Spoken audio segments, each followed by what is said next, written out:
بسم الله الرحمن الرحيم. الحمد لله رب العالمين، وأشهد أن لا إله إلا الله وحده لا شريك له، وأشهد أن محمدا عبده ورسوله صلى الله وسلم عليه وعلى آله وصحبه أجمعين.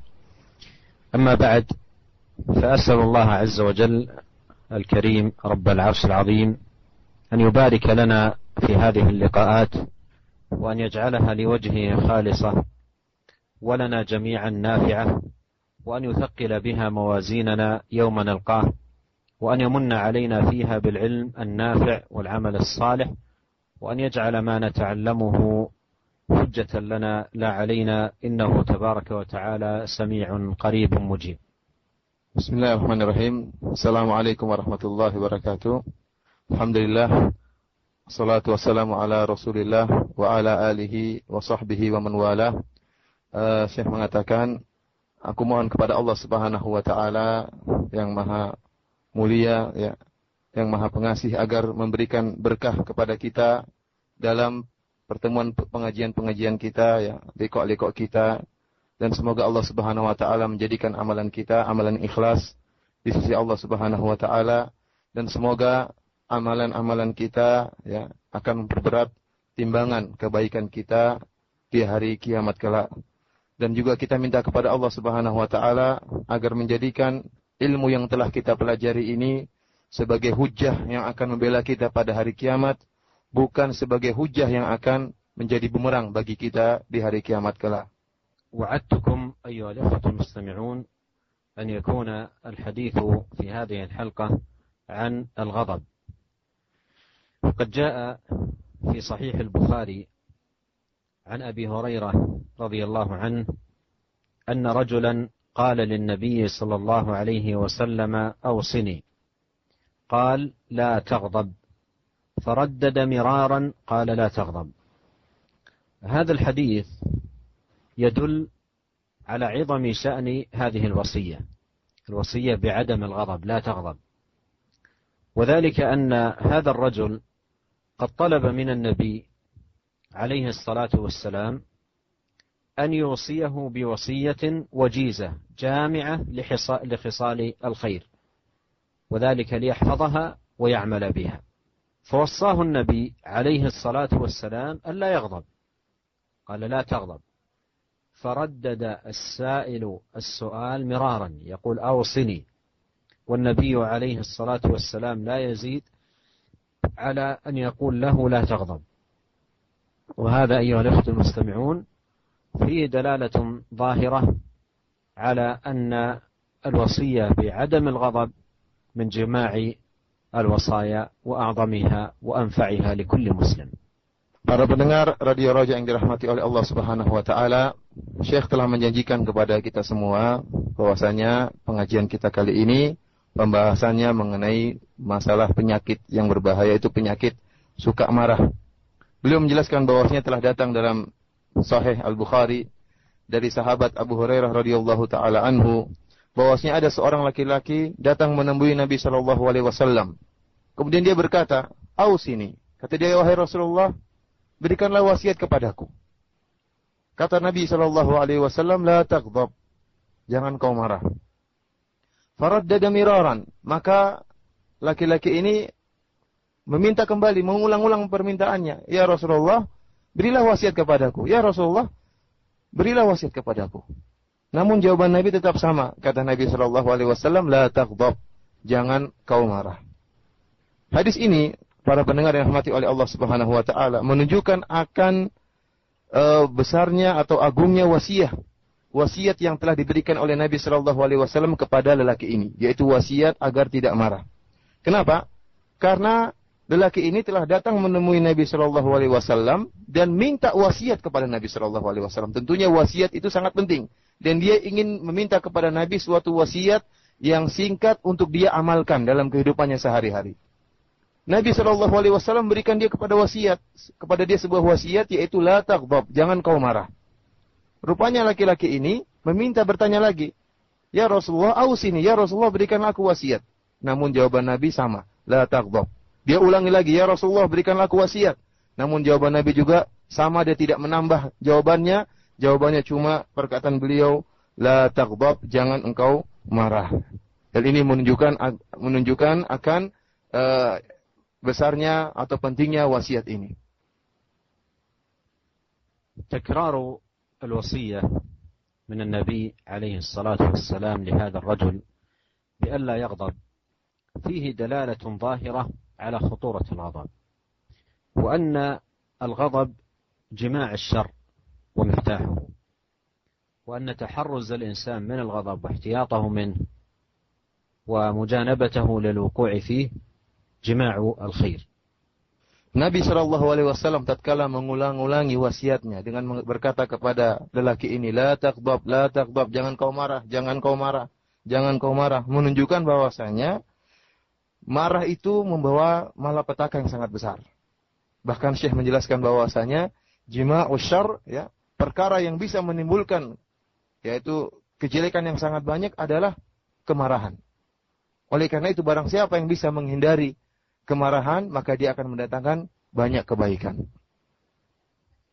ولهذا جاء في المسند للإمام أحمد من حديث الزهري عن حميد بن عبد الرحمن أن عن رجل من أصحاب النبي صلى الله عليه وسلم قال قلت يا رسول الله أوصني قال لا تغضب.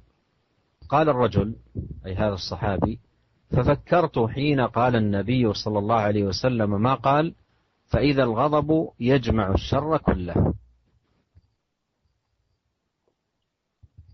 Oleh karena itu datang dalam Musnad Imam Ahmad dari hadis Al-Imam Az-Zuhri dari Humaid bin Abdurrahman, ada seorang laki-laki dari seorang sahabat Nabi sallallahu alaihi wasallam, dia berkata, "Qultu ya Rasulullah ausini." Kata dia, "Wahai Rasulullah, berilah wasiat kepadaku."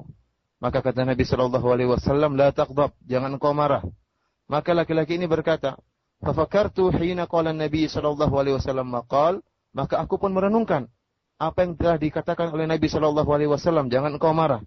Fa idzal ghadabu yajma'u syarra kullahu. Maka aku tahu bahwasanya kemarahan itu mengumpulkan segala kejelekan. Wal ghadab أيها الإخوة المستمعون من الخصال الذميمة والخلال المشينة التي نهى عنها الإسلام وحذر منها أشد التحذير، وهو غليان دم القلب وازدياد خفقانه طلبا لدفع المؤذي عند خشية وقوعه، أو طلبا للانتقام ممن يحصل منه الأذى، إما طلبا لدفع المؤذي عند خشية وقوعه أو طلبا للانتقام ممن حصل منه الأذى أي بعد وقوع الأذى. فالإنسان يغضب توقعا لحصول الأذى، ويغضب بعد أن يقع الأذى ويحصل، هذه كلها بواعث. وينشأ عن ذلك عندما يوجد في الإنسان الغضب وتسيطر عليه سطوة الغضب، يوجد كثير من الأفعال والأقوال المذمومة. إذا انطلق اللسان وانطلقت الجوارح حال سطوة الغضب وفورة الغضب، يقع أمور مذمومة جدا كالقتل والضرب وأنواع الظلم والعدوان، وأيضا كالأقوال المحرمة مثل القذف والسب والفحش والبذاء. حتى إن من الناس والعياذ بالله نسأل الله العافية أنه عندما يغضب ربما يسب الدين أو يسب الرب تعالى الله عن ذلك، أو نحو ذلك من الأمور الشنيعة الفظيعة. وأيضا كتطليق الزوجة، كثيرا ما يحصل هذا عند الغضب، ويندم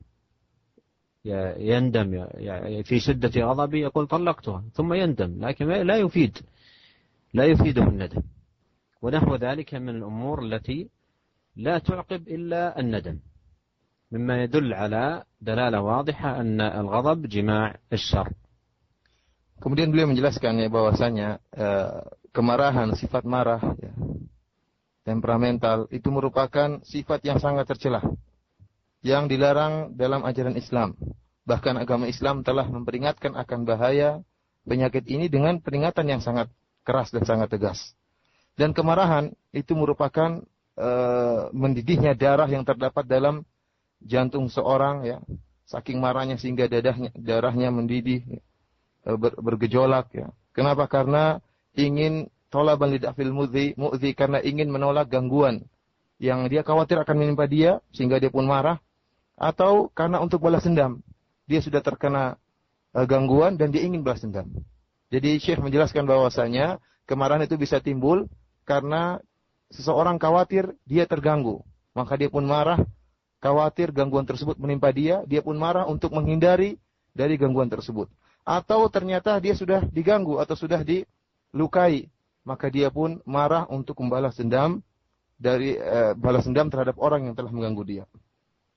Kemudian Syekh menjelaskan bahwasanya akibat daripada marah ini akan timbul banyak perbuatan-perbuatan dan perkataan-perkataan yang tercela.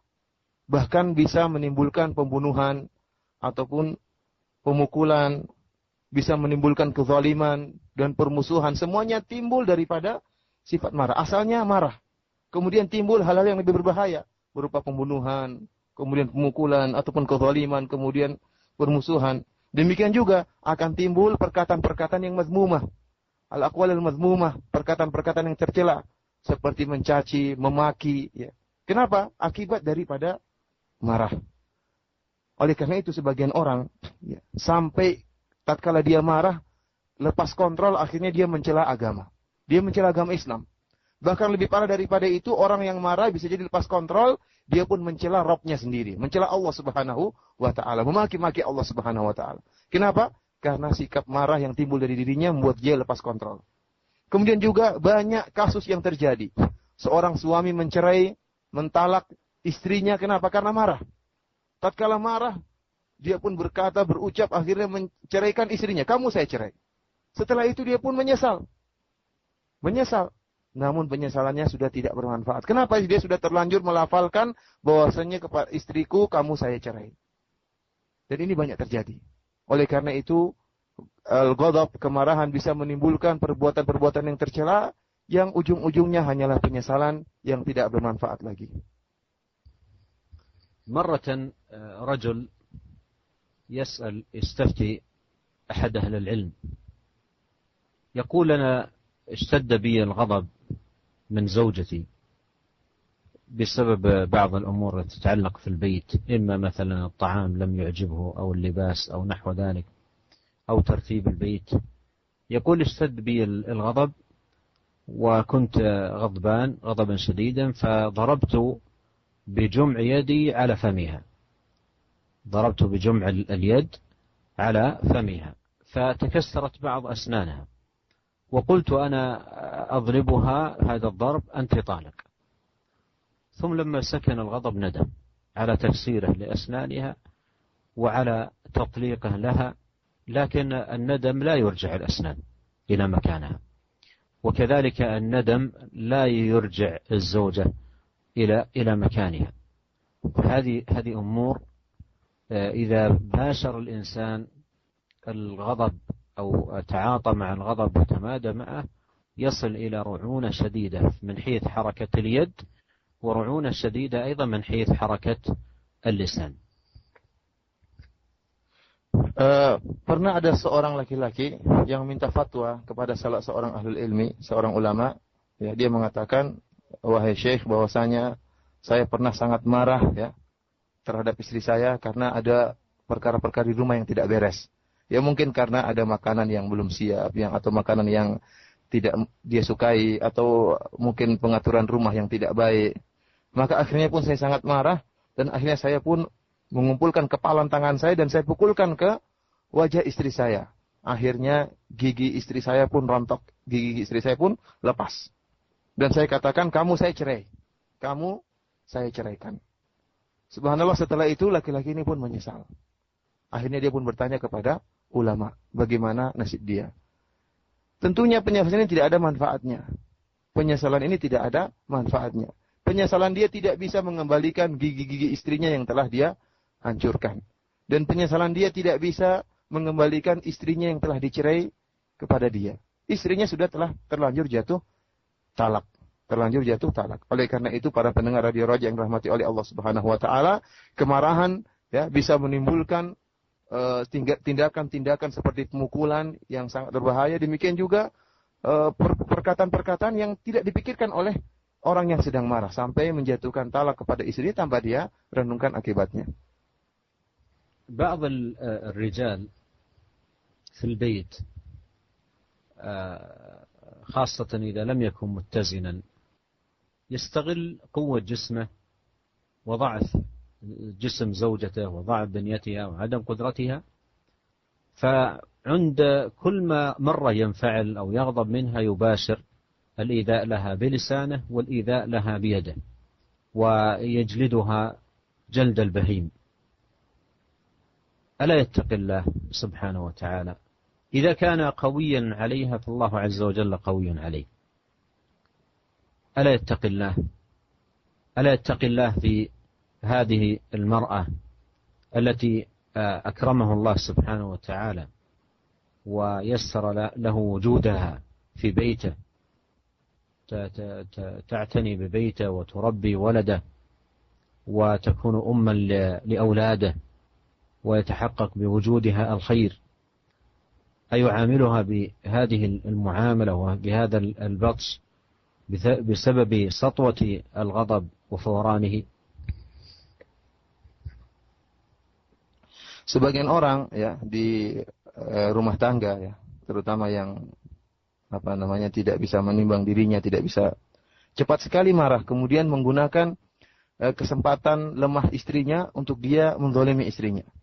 Kalau istrinya berbuat salah, langsung dia maki, langsung dia cela dengan perkataannya, menyakiti istrinya dengan perkataan-perkataan yang sangat memedihkan, atau dengan memukulnya atau mencambuknya. Memukulnya seakan-akan dia memukul bahima, seakan-akan memukul hewan. Hendaknya orang seperti ini takut kepada Allah Subhanahu wa taala. Hendaknya dia bertakwa kepada Allah Subhanahu wa taala. Kasihan wanita yang lemah ini. Bukankah Allah Subhanahu wa taala yang telah memudahkan wanita ini untuk tinggal bersama dia? Bukankah istrinya itu merupakan ibu daripada anak-anaknya?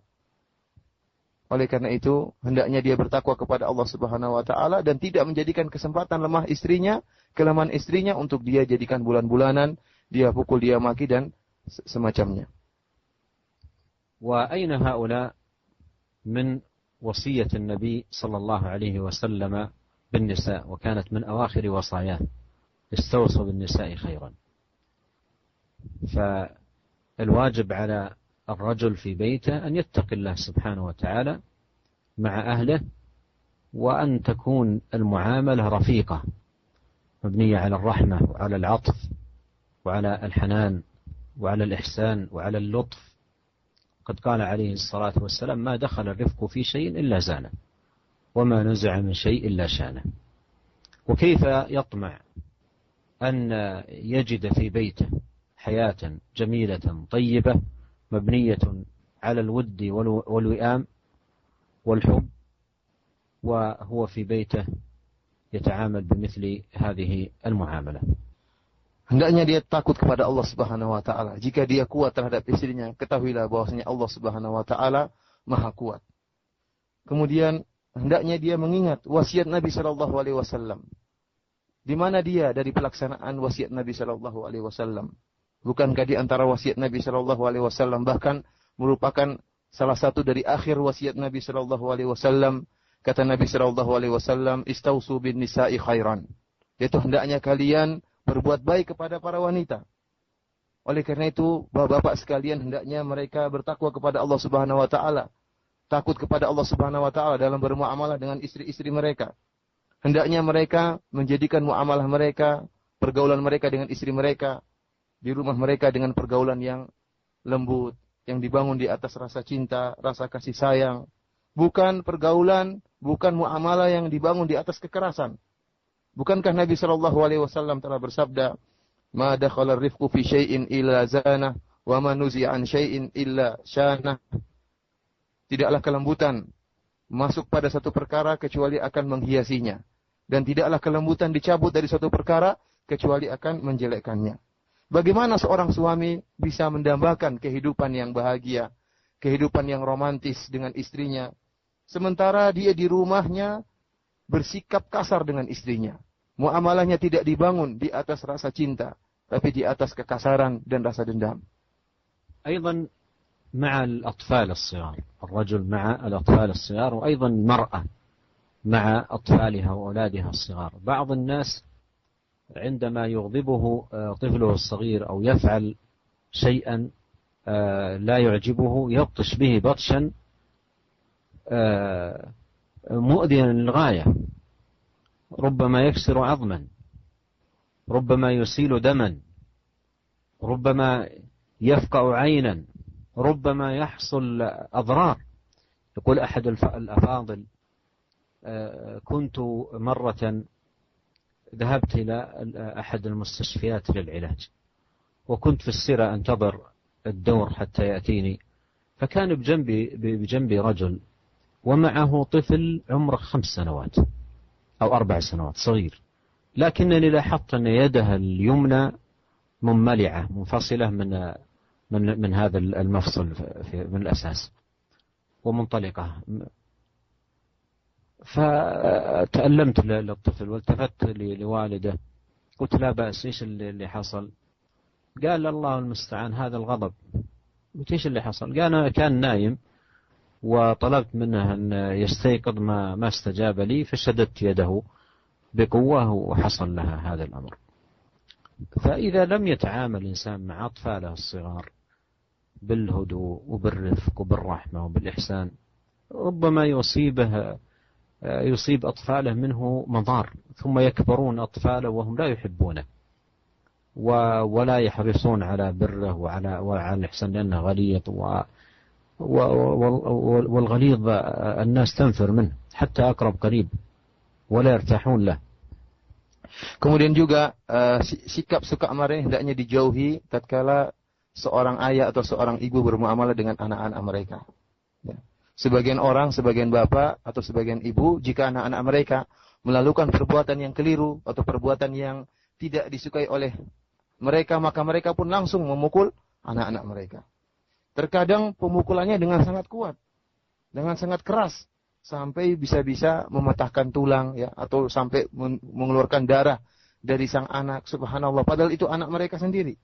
Atau bisa membuat matanya jadi luka, ya, atau matanya menjadi buta, ya, karena pukulan yang sangat keras dari sang ibu atau sang ayah. Ada seorang sahabat dari Syekh, ya, pernah pergi ke rumah sakit. Kemudian dia pun ngantri. Tiba-tiba tatkala dia ngantri, dia melihat ada seorang anak kecil yang umurnya 5 tahun atau 4 tahun yang tangannya lemas, seakan-akan terlepas dari tulang dari bahunya. Tangannya lepas dari bahunya. Maka dia pun sedih melihat anak itu. Dia pun mendatangi seorang yang bersama anak itu, yaitu ayahnya sendiri. Dia pun bertanya kepada ayahnya, apa yang telah terjadi? Kenapa anak antum seperti ini? Tangannya sampai lepas. Akhirnya sang ayah mengatakan, Allah musta'an, ini semua gara-gara marah. Kenapa bisa demikian? Kata dia, anak saya tidur. Saya pun ingin bangunkan dia, namun dia tidak mau bangun. Akhirnya saya pun tarik tangannya. Saking kerasnya saya tarik tangannya dengan penuh kemarahan, akhirnya tangannya pun lepas. Subhanallah. Ya, itulah, ya, akibat perbuatan marah. Oleh karena itu, para pendengar Radio Roja yang dirahmati oleh Allah Subhanahu wa taala, jika seorang ayah atau seorang ibu tidak mampu bermuamalah dengan anaknya dengan sikap yang lembut, dengan sikap yang baik, tapi dengan bermuamalah dengan sikap yang kasar, dengan penuh kemarahan, maka anak-anak tersebut, anak-anak mereka juga jika sudah besar, jika sudah dewasa, akan dendam terhadap orang tua mereka, akan ingat bagaimana kekasaran orang tua mereka terhadap mereka, dan mereka tidak akan melaksanakan birrul walidain. Kenapa? Karena orang tuanya dahulu kasar kepada mereka. Itu mereka terus ingat. Dan orang yang kasar, orang yang keras itu tidak ada yang senang sama dia. Siapapun kita, kalau duduk sama orang yang kasar, orang yang keras, kita tidak akan tenang. Kita tidak akan murtah. Kita gelisah kalau duduk bersama orang yang kasar. Bagaimana anak kita yang hidup bersama ayahnya, seorang anak yang hidup bersama ayahnya yang kasar, seorang ibunya yang kasar, bagaimana dia bisa merasa tenang bertahun-tahun bersama ayah dan ibunya seperti itu?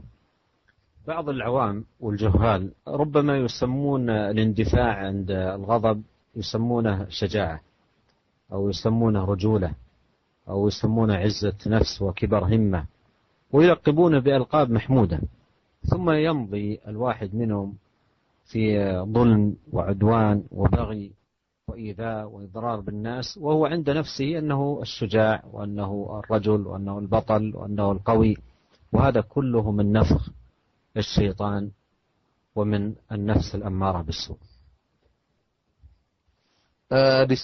Di sisi sebagian orang-orang awam, orang-orang yang jahil, yang tidak ngerti, mereka menamakan sikap yang timbul akibat marah, yaitu dinamakan dengan kejantanan, dinamakan dengan keberanian, ya. Seakan-akan orang yang bisa melampiaskan kemarahannya, itulah disebut dengan pahlawan. Itulah yang disebut dengan jagoan. Mereka memberi nama-nama pelampiasan marah tersebut dengan lakop-lakop yang bagus, lakop-lakop yang baik, yaitu seperti jagoan, pemberani, hebat, ya. Akhirnya orang tersebut tatkala marah dia pun melampiaskan kemarahannya dengan berbuat kezaliman. Tatkala dia berbuat kezaliman, dalam dirinya dia merasa sebagai jagoan, merasa sebagai pahlawan.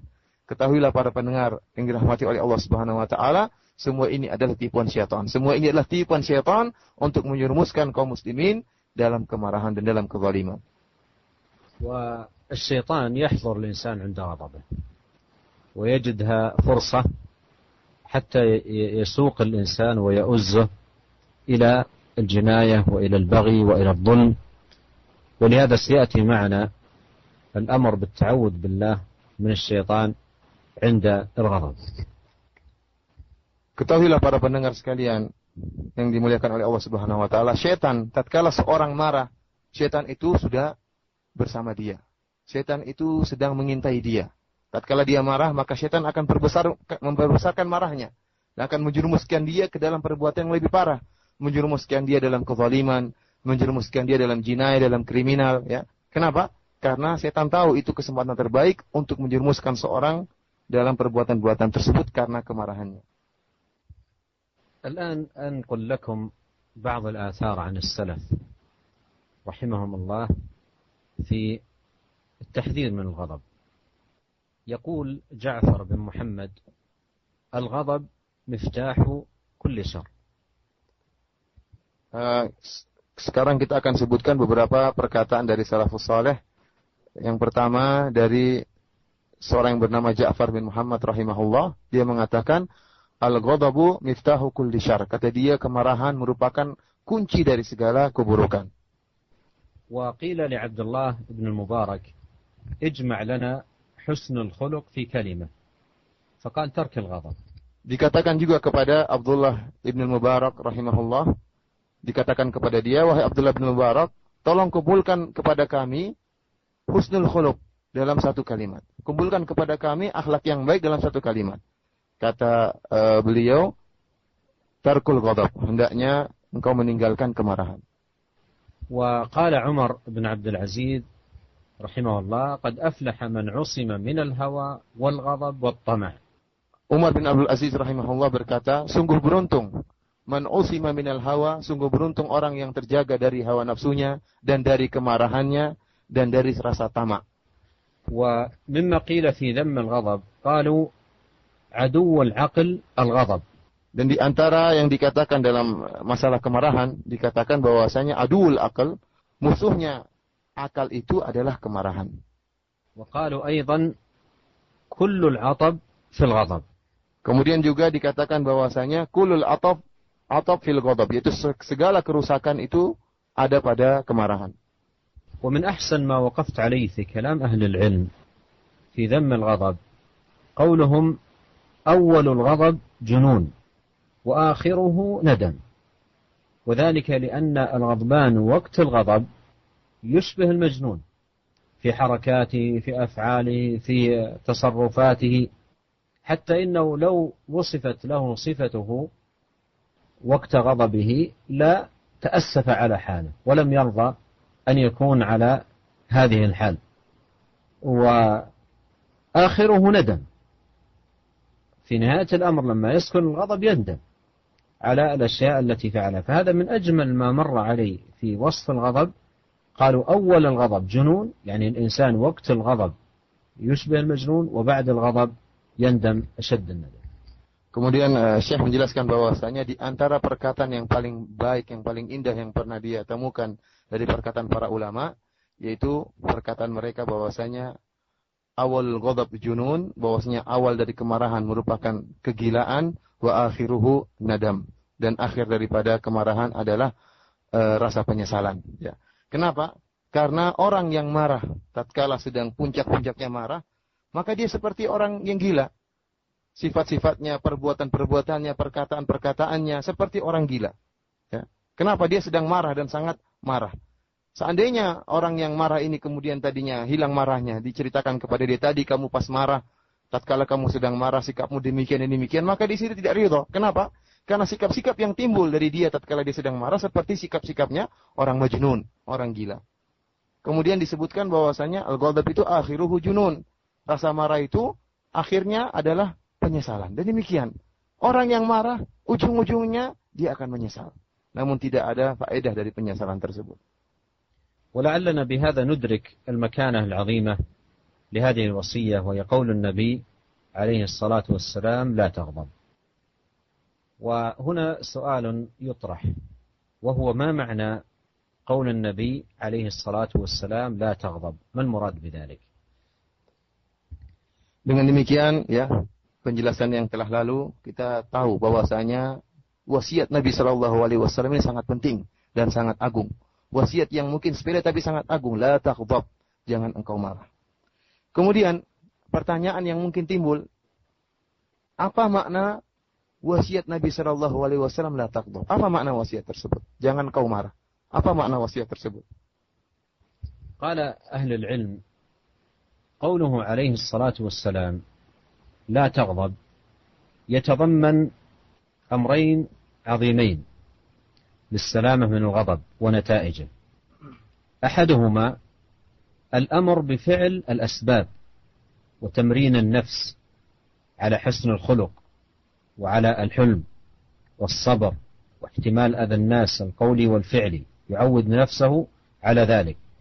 فإذا وفق العبد لذلك، يعني وفق لتمرين النفس على الأخلاق وعلى الحلم وعلى الصبر وعلى إلى آخره، إذا وفق العبد لذلك فإنه إذا ورد عليه وارد الغضب، جاءت الأمور التي تثير الغضب، احتمله بحسن خلقه الذي تدرب عليه وتمرن عليه، فاحتمله بحسن خلقه وتلقاه بحلمه وصبره.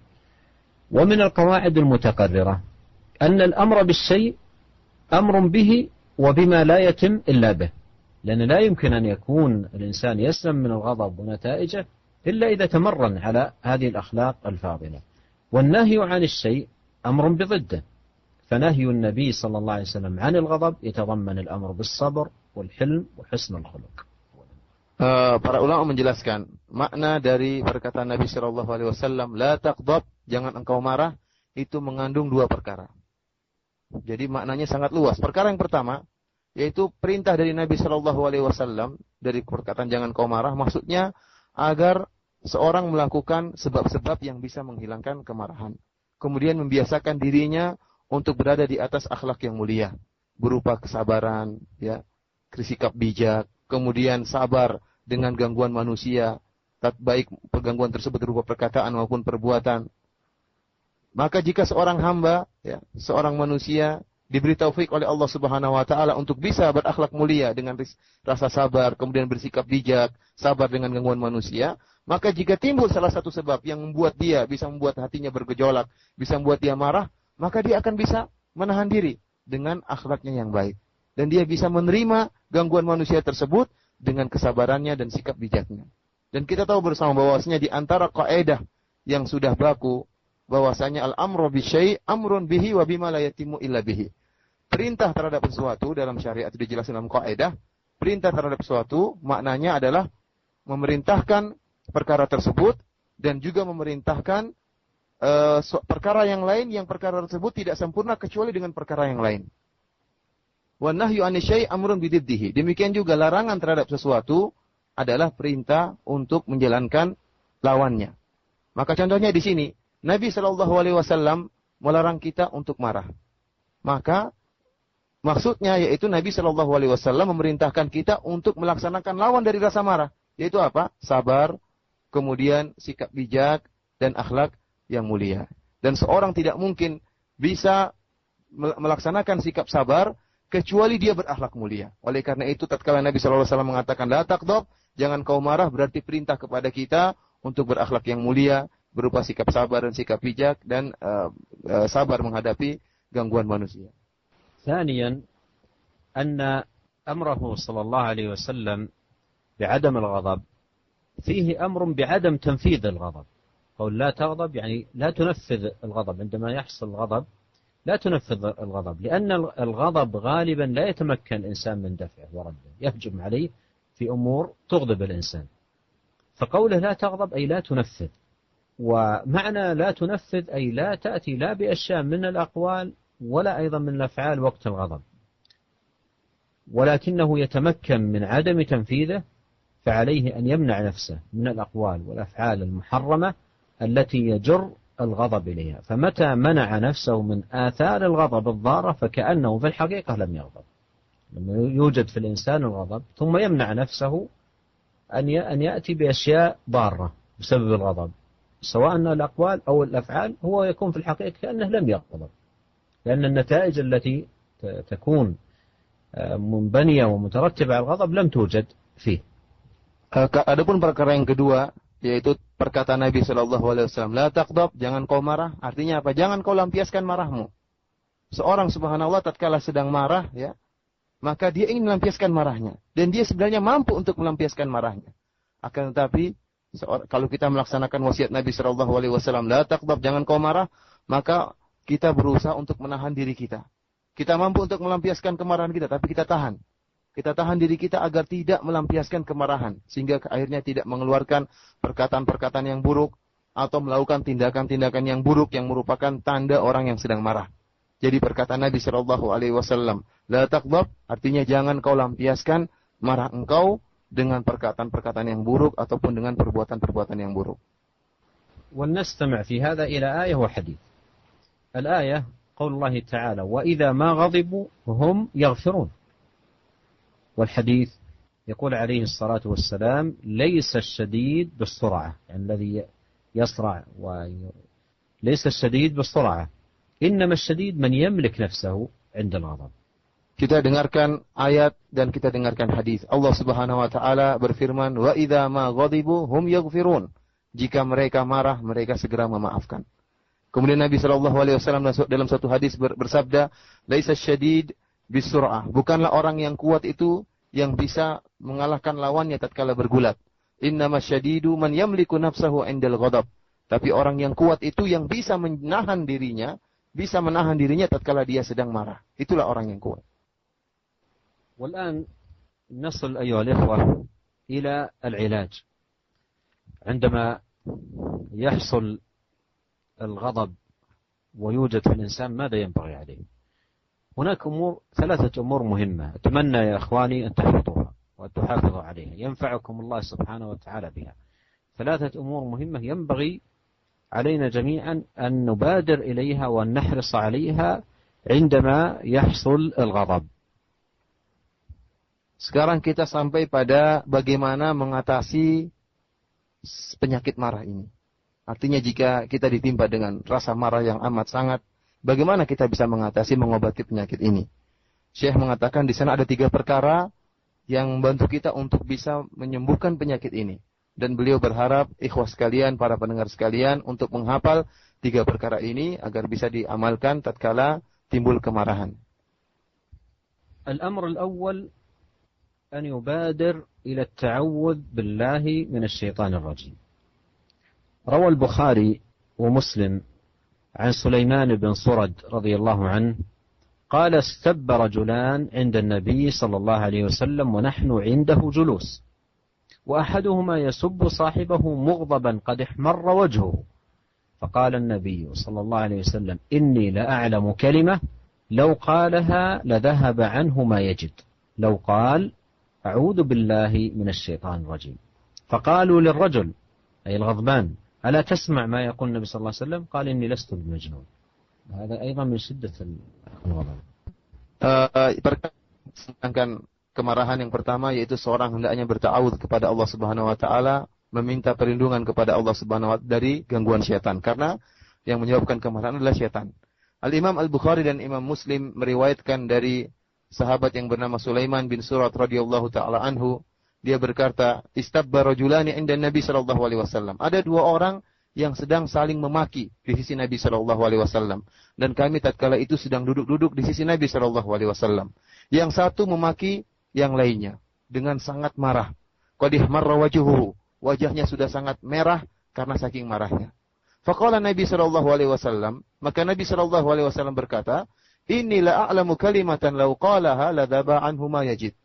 Sungguhnya saya mengetahui ada sebuah kalimat yang kalau dikatakan oleh orang yang marah itu, maka akan hilang rasa marahnya. Yaitu seandainya kalau dia berkata, kata Nabi, "Law qala a'udzubillahi minasyaitonir rajim." Seandainya orang yang marah tadi mengatakan, "A'udzubillah, aku berlindung kepada Allah dari syaitonir rajim," dari syaitan yang terkutuk. Maka para sahabat pun berkata kepada orang yang sedang marah ini, "Ala tasma'u ma yaqulun Nabi sallallahu alaihi wasallam?" Tidakkah engkau mendengar apa yang telah dikatakan oleh Nabi sallallahu alaihi wasallam? Maka orang yang sedang marah ini berkata, "Inni lastu bimajnun." Saya bukan orang gila, ya. Dia menolak wasiat Nabi dan dia berkata, "Saya bukan orang gila." Perkataannya ini pun timbul karena kemarahannya.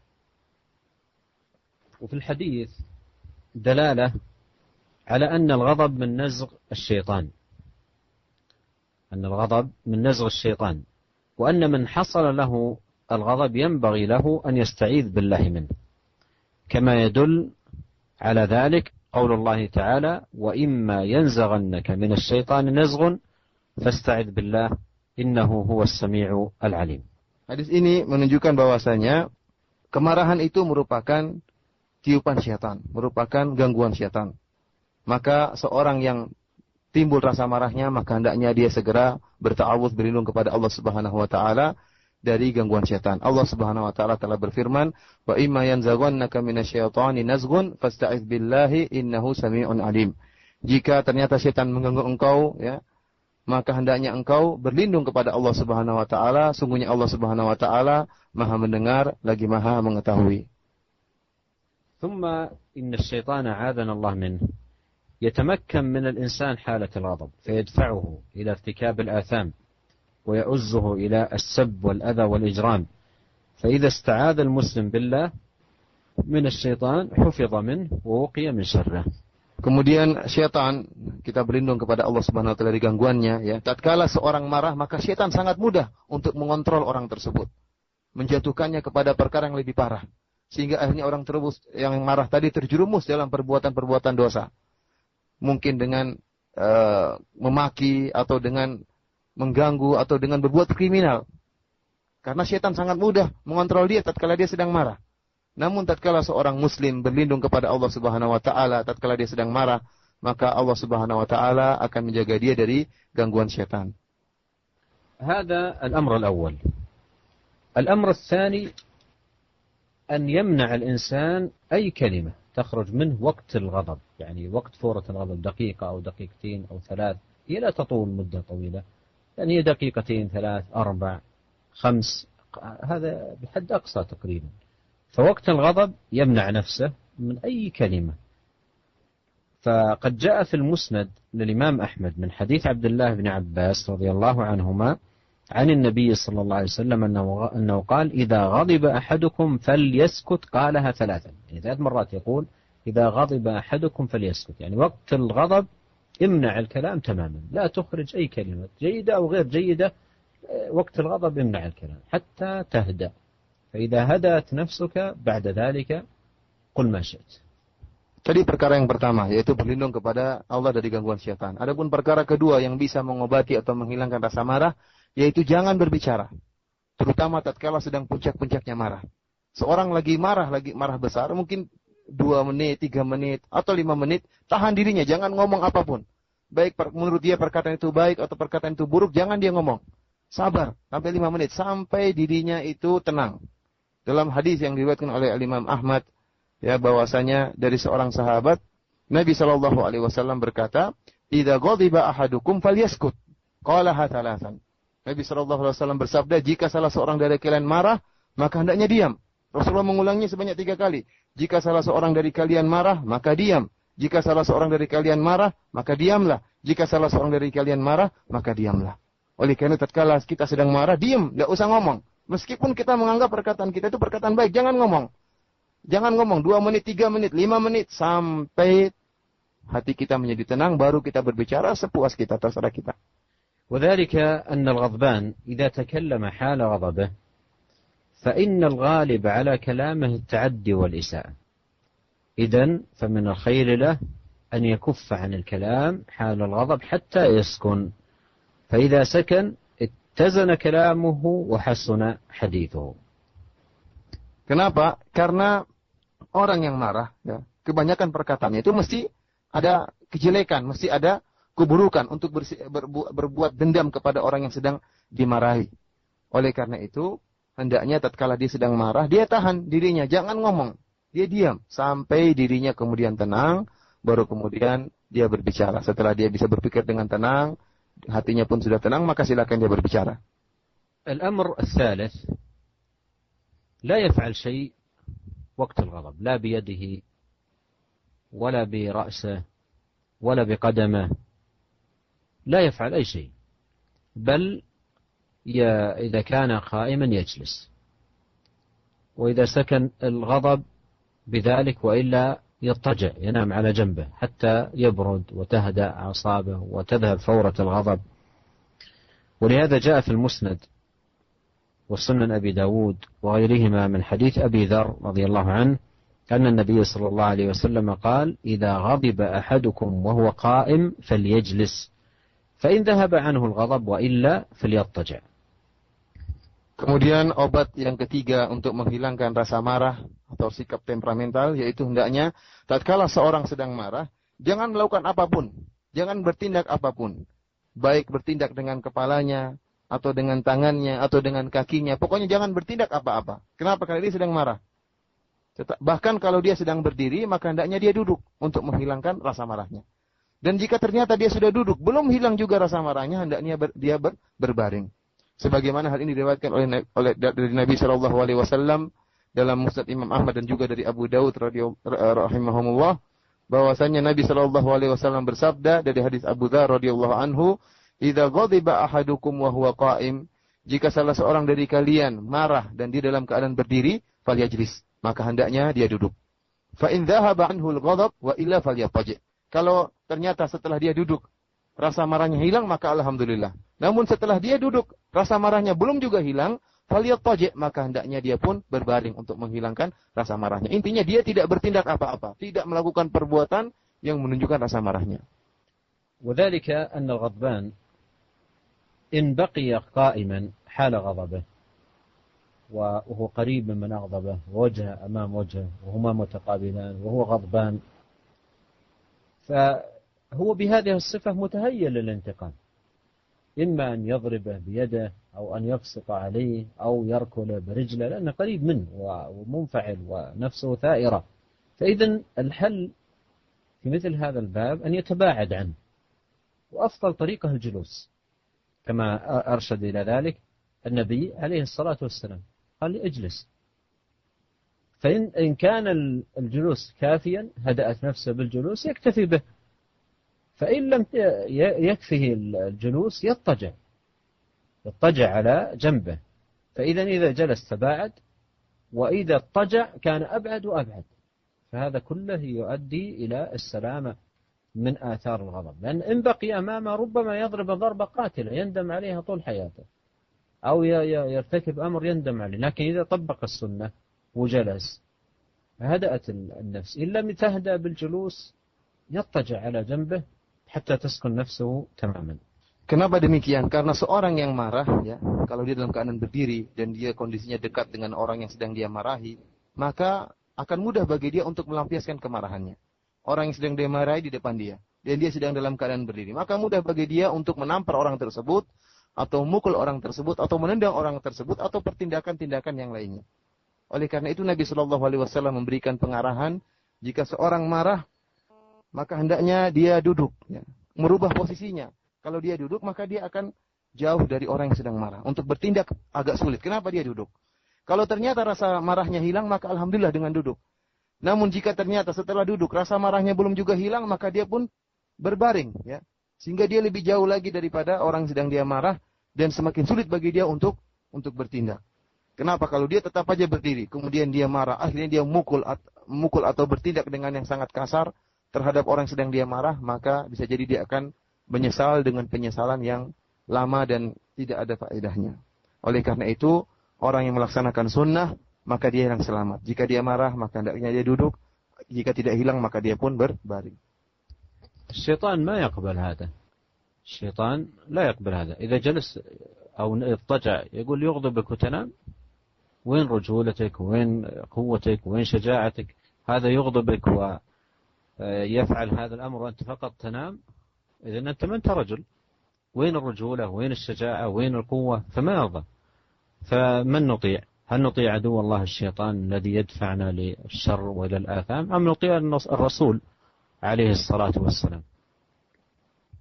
Ketahuilah para pendengar Radio Raja yang dirahmati oleh Allah Subhanahu wa taala, syaitan tentunya tidak akan menerima ini. Syaitan tidak akan pasrah menerima hal ini. Jika seorang marah kemudian dia duduk atau dia tidur, maka syaitan akan datang mengganggu dia. Syaitan akan berkata kepada dia, "Mana kejantananmu? Mana keberanianmu? Masa kalau kamu marah kamu tidur?" Itu namanya tidak hebat. Kalau kamu marah, lampiaskan, pukul orang tersebut. Jangan malah tidur. Tidak ada kejantanan, tidak ada keberanian. Inilah tiupan yang ditiupkan oleh syaitan. Dalam hal kondisi seperti ini, hendaknya seorang merenungkan. Apakah dia taat kepada syaitan untuk melampiaskan kemarahannya, ataukah dia taat kepada Rasulullah SAW yang melarang? غالبا الناس الذين يغضبون ويفعلون شيئا وقت الغضب غالبا يقع منهم الأذى أو الإضرار بالوجه، فغالبا يكون الضرب يقع على الوجه، وهذا حرام. النبي عليه الصلاة والسلام قال: إذا ضرب أحدكم فليجتنب الوجه. حرام الضرب على الوجه مهما كانت الحال. ما يجوز أن يضرب الإنسان على وجهه. والوجه فيه الحواس، فيه السمع، فيه البصر، فيه الشم، فيه الذوق. حواس الإنسان في وجهه وهو عضو شريف. فكثيرا ما تكون الاعتداءات إما بضرب براحة اليد أو بجمع اليد أو بالبصق على الوجه، أو هذه كلها تصرفات هوجاء ليست لائقة بالمسلم، ولا يصلح أن يكون بمثل هذه الصفة، بل يجتنب ذلك، والغضب هو الذي يبعث لذلك. فإذا جلس أصبح بعيد عن أن يتصرف مثل هذه التصرفات، فإن اكتفى بالجلوس وإلا فليضطجع. Kemudian Syekh mengingatkan bahwasanya biasanya orang kalau sudah marah, maka yang jadi sasaran musuhnya atau yang dimarahi itu dipukul wajahnya. Wajah yang orang dimarahi itu yang jadi sasaran. Maka dipukul atau dihantam, ditampar ya wajah orang yang sedang dia marahi. Padahal ini dilarang dalam syariat. Rasulullah SAW telah bersabda, "Idza daraba ahadukum falyajtanibil wajh." Kata Rasulullah SAW, jika salah seorang dari kalian memukul, maka hindarilah wajah. Jangan memukul wajah. Apalagi wajah itu adalah bagian tubuh yang mulia. Di wajah itu ada ada panca indera, ya, ada indera-indera yang sangat penting. Ada pendengaran, penglihatan, merasakan, semuanya di wajah. Ya. Dan wajah itu merupakan bagian tubuh yang mulia. Jika seorang mukul wajah, maka berbahaya. Oleh karena itu, sikap-sikap seperti ini yang timbul akibat kemarahan, baik perkataan yang buruk maupun perbuatan yang buruk, ya, yang seakan-akan perbuatan orang gila, itu bukan merupakan tindakan seorang muslim. Oleh karena itu, kita harus sadar bahwasanya semua tindakan-tindakan ini sumbernya adalah kemarahan. Kemarahan yang menimbulkan tindakan-tindakan seperti ini. Jika seorang marah, hendaknya dia melaksanakan wasiat Nabi SAW dengan duduk. Jika duduk bisa menghilangkan rasa marahnya, maka alhamdulillah. Kalau tidak, falyataji', maka dia pun berbaring. أيها الأخوة المستمعون، هذه الوصايا العظيمة والتوجيهات المباركة التي سمعناها والعلاجات النافعة التي ذكرها النبي صلى الله عليه وسلم في علاج الغضب، هذه تدل على جمال الدين الإسلامي وعظيم مكانته، وأنه دين مبارك يحل المشكلات ويعالج الانحرافات ويكون سببا لحصول الخير في المجتمعات. فهو دين مبارك لا يأتي إلا بالخير. ولا نأتي هنا ننظر، لأن بعض الناس قد يطيب له في هذا المقام أن ينظر لتصرفات بعض المسلمين، فليست هي المقياس. المقياس الدين نفسه.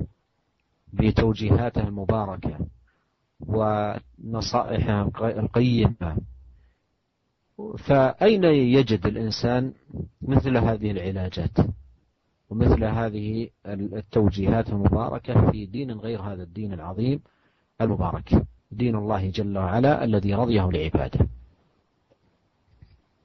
Para pendengar Radio Roja yang dimuliakan oleh Allah Subhanahu wa taala, tadi kita telah mendengar bagaimana irsyadat, adab-adab dan petunjuk pengarahan-pengarahan dari Nabi sallallahu alaihi wasallam dan bagaimana pengobatan atau mengatasi penyakit marah ini, ya. Yang ini semuanya menunjukkan akan bagaimana indahnya agama Islam ini. Bahwasanya agama Islam ini agama yang penuh barakah, yang datang dengan penuh kebaikan, yang bisa menghilangkan problem-problem yang ada di masyarakat. Ketahuilah bahwasanya agama yang diridhoi oleh Allah Subhanahu wa taala ini bisa menghilangkan problematika yang ada di masyarakat, ya. Contohnya misalnya tadi penyakit marah. Kita lihat bagaimana taujih, bagaimana pengarahan Nabi sallallahu alaihi wasallam untuk menghilangkan penyakit ini. Yang kita tahu penyakit ini bisa menimbulkan banyak permasalahan di dalam masyarakat. Oleh karena itu yang menjadi patokan adalah agama ini sendiri. Seorang kalau ingin melihat keindahan Islam, maka lihatlah ajaran-ajaran Islam. Jangan melihat perbuatan sebagian kaum muslimin. Kenapa? Karena sebagian kaum muslimin tidak mengamalkan ajaran agamanya. Maka perbuatan sebagian muslimin yang mungkin penuh dengan kesalahan itu bukan merupakan tolak ukur. Yang menjadi tolak ukur, yang menjadi timbangan adalah wasiat-wasiat dari Nabi SAW, ajaran dari agama Islam itu sendiri, agama yang penuh barakah, yang mendatangkan kebaikan dan bisa menghilangkan atau mengatasi permasalahan-permasalahan yang timbul di masyarakat. فعلينا أيها الإخوة أن نحمد الله عز وجل أن جعلنا مسلمين وأن هدانا لهذا الدين العظيم، وعلينا أيضا أن نحرص على الالتزام بآداب الإسلام الفاضلة وأخلاقه الكاملة وتوجيهاته العظيمة التي هي سبب لسعادتنا وفلاحنا في الدنيا والآخرة في بيوتنا ومع أهلنا وأولادنا وفي مجتمعاتنا، مما يحقق لنا السعادة والخير في الدنيا والآخرة. Oleh karena itu para pendengar yang dirahmati Allah Subhanahu wa taala, wajib bagi kita untuk memuji Allah Subhanahu wa taala dan bersyukur kepada Allah Subhanahu wa taala yang telah menjadikan kita sebagai orang-orang Islam, yang telah memberikan hidayah kepada kita sehingga kita memeluk agama yang sangat mulia ini, dan wajib bagi kita untuk semangat untuk bisa melaksanakan adab-adab Islam dan melaksanakan wasiat-wasiat Nabi sallallahu alaihi wasallam, melaksanakan pengarahan-pengarahan Nabi sallallahu alaihi wasallam, karena pelaksanaan sunnah-sunnah Nabi, pelaksanaan wasiat-wasiat Nabi merupakan sebab untuk mendatangkan kebahagiaan bagi kita, baik di dunia maupun di akhirat. Kebahagiaan sa'adah di rumah-rumah kita, kebahagiaan dalam masyarakat kita, kebahagiaan bersama keluarga kita, bersama istri kita, dan bersama anak-anak kita. Oleh karena itu, marilah kita berusaha untuk melaksanakan adab-adab Islam tersebut. وقبل أن أختم الحديث أحب أن أنبه على أمر.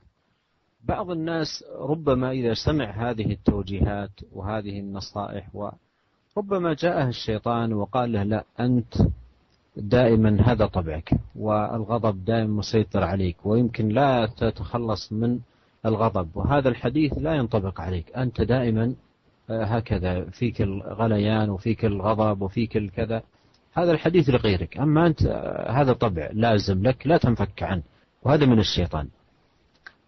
ونبينا عليه الصلاة والسلام قال: إنما العلم بالتعلم، وإنما الحلم بالتحلم، ومن يتحرى الخير يعطى، ومن يتوقى الشر يوقى. فجاهد نفسك واستعن بربك سبحانه وتعالى واصبر وصابر وتحمد بإذن الله تبارك وتعالى العاقبة. Sebelum kita menutup pengajian kita kali ini, halaqah kita kali ini, Syekh mengingatkan bahwasanya sebagian orang bisa jadi setelah mendengar pengajian kita kali ini datang setan kepada dia, kemudian membisikkan bisikan untuk mengganggu dia. Setan mungkin mengatakan semua yang disampaikan oleh Syekh itu benar, akan tetapi ini tidak cocok bagi kamu. Kamu itu memang sifatnya itu suka pemarah, tidak bisa dirubah. Adapun pengajian kita kali ini untuk orang-orang yang sifatnya bisa dirubah. Adapun kamu memang tabiat kamu seperti itu tidak bisa dirubah, maka hadis ini tidak cocok buat kamu. Ingatlah, kata Syekh, ingatlah hadis Nabi sallallahu alaihi wasallam. Nabi sallallahu alaihi wasallam pernah bersabda, "Innamal ilmu bitta'allum." Sungguhnya ilmu itu diperoleh dengan mencari ilmu. Wa innamal hilmu bitahallum. Dan sungguhnya sikap bijak, sabar itu diperoleh dengan berusaha untuk memperoleh sikap tadi. Wa man yataharral khair yu'ta, barang siapa yang ingin mendapatkan kebaikan maka Allah akan berikan kepada dia. Wa man yatawaqqa syarr yuqah, dan barang siapa yang berusaha untuk menghindarkan diri daripada keburukan maka dia akan terhindar. Maka barang siapa yang berusaha terhindarkan daripada rasa marah untuk bisa menyembuhkan penyakitnya, maka Allah akan berikan. Meskipun memang tabiatnya suka marah, tapi kalau dia berusaha untuk menghilangkan tabiatnya tersebut, menghilangkan rasa marahnya, maka Allah akan beri taufik kepada dia. وأختم بقول النبي عليه الصلاة والسلام: أقربكم مني منزلة يوم القيامة أحاسنكم أخلاقا. أسأل الله عز وجل أن يوفقنا جميعا لحسن الخلق. اللهم اهدنا لأحسن الأخلاق، لا يهدي لأحسنها إلا أنت، اصرف عنا سيئها لا يصرف عنا سيئها إلا أنت، والله تعالى أعلم، وصلى الله وسلم على رسول الله. Dan sebagai penutup, beliau mengingatkan akan sebuah hadis yang sangat agung, di mana Nabi sallallahu alaihi wasallam pernah bersabda, "Aqrabukum minni majlisan yaumal qiyamah ahasinukum akhlaqa." Kata Nabi sallallahu alaihi wasallam, yang paling dekat dia duduk bersamaku pada hari kiamat, yang paling dekat denganku pada hari kiamat kelak, tempat duduknya yaitu orang yang paling baik akhlaknya. Ya, orang yang paling baik akhlaknya. Kita berdoa kepada Allah Subhanahu wa taala agar memberikan kepada kita akhlak yang mulia dan menjauhkan kita dari akhlak yang buruk. Sungguhnya tidak ada yang memberikan petunjuk kepada kita untuk berakhlak mulia kecuali Allah Subhanahu wa taala, dan tidak ada zat yang bisa menjauhkan kita dari akhlak yang buruk kecuali Allah Subhanahu wa taala. Allahumma hdina li ahsanil akhlaqi la yahdi li ahsaniha illa ant, wasrif anna sayyi'aha la yasrif anna sayyi'aha illa ant. Wallahu taala a'lam. Nah, demikian ikhwatal Islam, sesi materi yang begitu bermanfaat untuk kita semua dari pembahasan dan syarah hadis la taghdab yang disampaikan oleh Fadilatul Syekh Profesor Dr. Abdul Razak bin Abdul Muhsin Al-Badr hafizahumullah taala. Dan seperti biasa kita akan membuka sesi tanya jawab untuk Anda yang akan bertanya.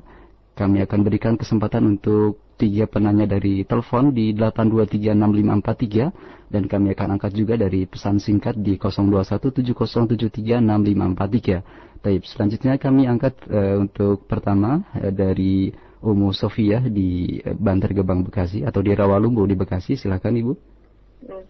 Begini Ustadz, Ana mempunyai ayah dukun dan pejudi. Ayah pergi selama 30 tahun dan selama itu tidak pernah menafkahin kami. Sekarang setelah beliau sudah tua ingin kembali lagi kepada kami dan terasa sangat berat bagi kami untuk menerimanya karena kami menahan kebencian dan kemarahan yang sudah terlalu lama. Ustaz, nasihatkanlah kepada kami agar kami terhindar dari azab Allah. Jazakallahu khairan. Assalamualaikum. Waalaikumsalam warahmatullahi wabarakatuh. Terima kasih untuk Ummu Sofia. Silakan.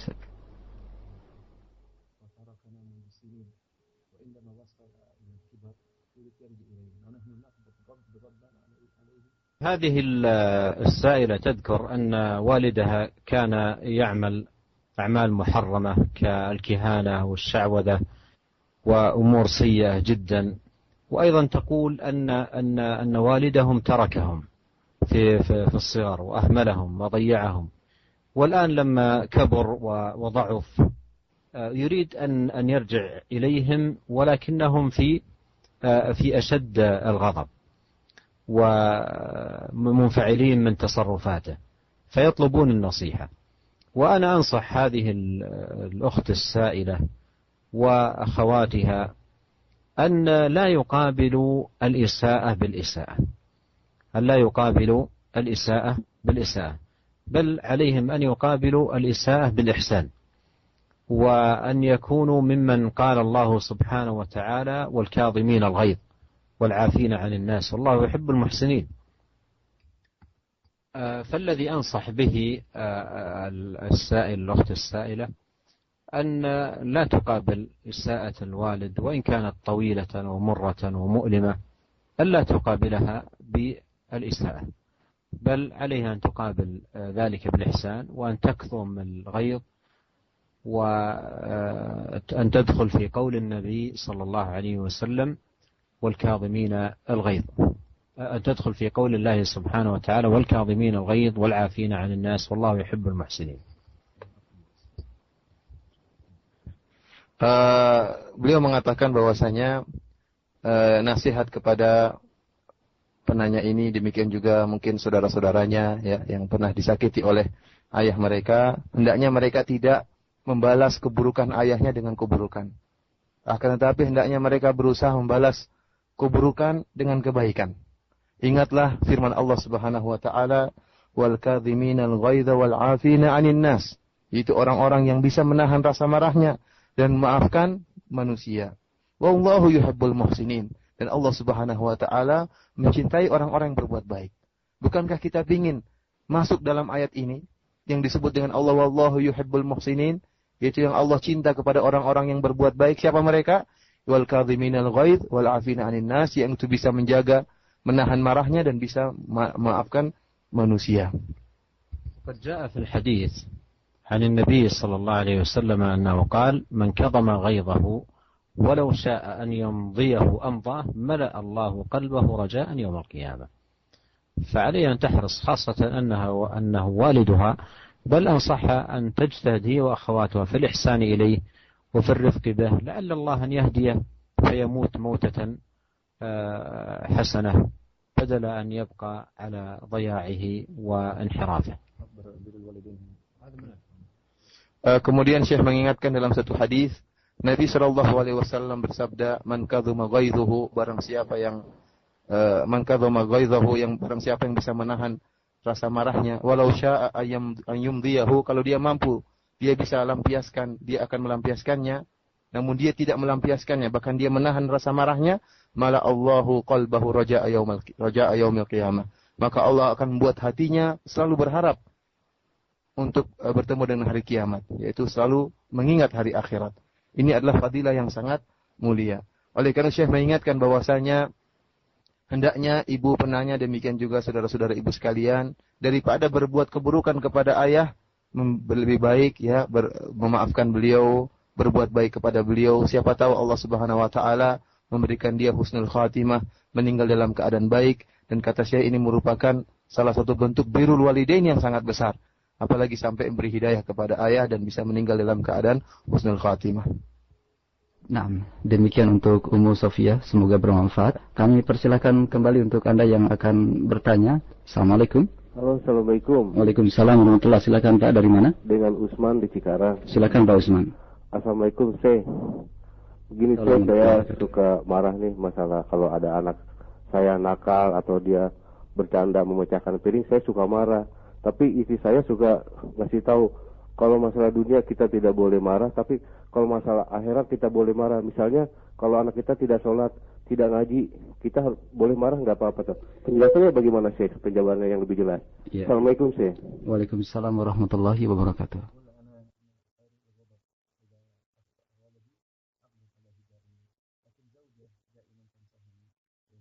هذا الأخ السائل يذكر عن نفسه أنه يغضب، وأن زوجته تقول له لا تغضب في الأمور الدنيوية، يعني إذا أخطأ الابن في أمر دنيوي مثل أن يكسر كأس أو يخرب شيئا في البيت، وعليك أن تغضب في الأمور الدينية.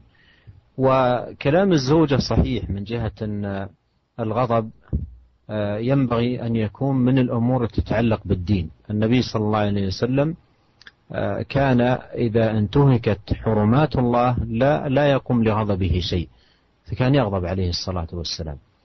لكن ليس معنى ذلك أنني إذا غضبت من ابني لتركه للصلاة أنا أبطش به. ففي الحديث قال مروا أبناءكم بالصلاة ل7 واضربوهم عليها ل10. يعني بعض الناس ربما يضرب ابنه للصلاة ل7 أو ل8 سنوات، وهذا لا يجوز، بل هو ليس مكلفا بها. لكن عوده عليها. ثم إذا بلغ 10 سنوات تضربه ضربا خفيفا، تضربه ضربا خفيفا بدون يعني شدة وبدون عنف وبدون لطم على الوجه وبدون يعني تصرفات أخرى ما تليق. يعني بعض الناس ربما يعني عندما صغيره لا يصلي يشتمه ويدعو عليه، وهذا كله لا يجوز، لا يجوز. بل جاء في الحديث لا تدعوا على أبنائكم، يعني قد يوافق ساعة إجابة. Beliau menjelaskan bahwasanya perkataan istrinya tadi, nasihat istrinya itu mungkin benar dari satu sisi. Artinya yang benar bahwasanya hendaknya marah itu sehendaknya dilampiaskan tatkala ada pelanggaran dalam masalah agama. Sebagaimana Nabi SAW marah kalau ada perkara-perkara agama yang dilanggar. Ya. Namun bukan berarti kalau misalnya anak kita tidak sholat, kita marah memang, tapi bukan berarti marahnya dengan mukul dia sampai dengan pukulan yang keras, ya, atau yang sampai melampaui batas. Benar Nabi SAW bersabda, "Muru auladakum bisolati wa hum sab'u sinin." Kata Rasulullah SAW, perintahkanlah anak-anakmu untuk sholat tatkala mereka berumur 7 tahun. Wadribuhum wa hum 10 sinin, dan pukullah mereka kalau mereka sudah mencapai umur 10 tahun. Sebagian orang ngawur, ya, masih berumur 6 tahun ya atau 7 tahun anaknya disuruh sholat tidak mau sholat, maka dia pun mukul. Padahal tidak boleh. Umur 7 tahun, 8 tahun, 9 tahun kita hanya boleh menyuruh. Tidak boleh dipukul. Namun kalau sudah umur 10 tahun kita perintahkan anak-anak kita tidak mau sholat, maka kita boleh mukul. Kita boleh marah. Tetapi marahnya bukan dengan mukul dengan melampaui batas, mukul yang sangat keras atau menampar wajahnya atau memakinya, ya. Yang tidak boleh. Memukul dengan pukulan mendidik, bukan pukulan orang yang dendam, ya. Sebagian orang, sebagian ayah kalau marah sama anaknya maka memaki-maki anaknya, bahkan berdoa kecelakaan kepada anaknya. Dan ini sangat berbahaya. Bisa jadi sebagaimana disebut dalam hadis, janganlah kalian mendoakan kecelakaan bagi anak-anakmu, bisa jadi doa kalian itu pas bersamaan dengan waktu ijabah. Tatkala dijawab oleh Allah Subhanahu wa taala. Bisa jadi kita sangat marah, kemudian kita doakan kecelakaan kepada anak kita, mampus kamu, tahu-tahu dikabulkan oleh Allah. Anak kita pun mampus, atau kita celaka kamu, atau sakit kamu, ternyata anak kita dikabulkan oleh Allah, yang akhirnya kita yang menyesal kita sendiri. Punya anak yang sakit, punya anak yang celaka. Oleh karena itu, Syekh menjelaskan boleh kita marah, namun bagaimana melampiaskan marah tadi, apakah sesuai dengan syariat, tidak berlebihan, atau malah melanggar syariat dengan yang berlebihan. Baik. Selanjutnya kita angkat kembali dari penelpon kembali, ada Bapak Masuri di Cikarewis Bogor, ya Pak, ya. Silakan Pak. Assalamualaikum Pak. Waalaikumsalam warahmatullahi. Mohon maaf Bapak dikecilkan radionya Pak. Oh ya. Mas ya. Ya, silakan. Ya, ini Pak, saya dari Cikarewis. Ini saya seorang supir. Ini duluan saya jalannya di Jakarta Kota, ya. Tiba-tiba itu saya melanggar tapi tidak ada polisi yang petugas itu Pak, yang khusus. Nah, begitu saya melintas itu ada polisi, tapi bukan haknya dia menangkap saya. Dia kebetulan mungkin polisi itu pulang dari kantor, dia tidak bawa surat hilang. Nah, kalau saya nasihat, polisi itu malah marah-marah. Nah, kemudian marah-marah, saya reda sampai begitu marahnya besar, sudah benar-benar mau nonjok, ya. Itu dia mau nonjok tapi tidak kena, cuma terserempet. Nah, akhirnya saya melawan. Pak, kalau memang salah, saya minta maaf, tapi iya, jangan begini caranya. Baik, Bapak bisa diperingkas pertanyaannya Pak. Oh ya, gitu. Apakah saya bersusah jika saya itu mendoakan dia agar diberi hajat itu, Pak? Iya, baik, cukup Bapak. Nah, terima kasih untuk Bapak Masuri. Bagaimana penjelasan dari hal ini?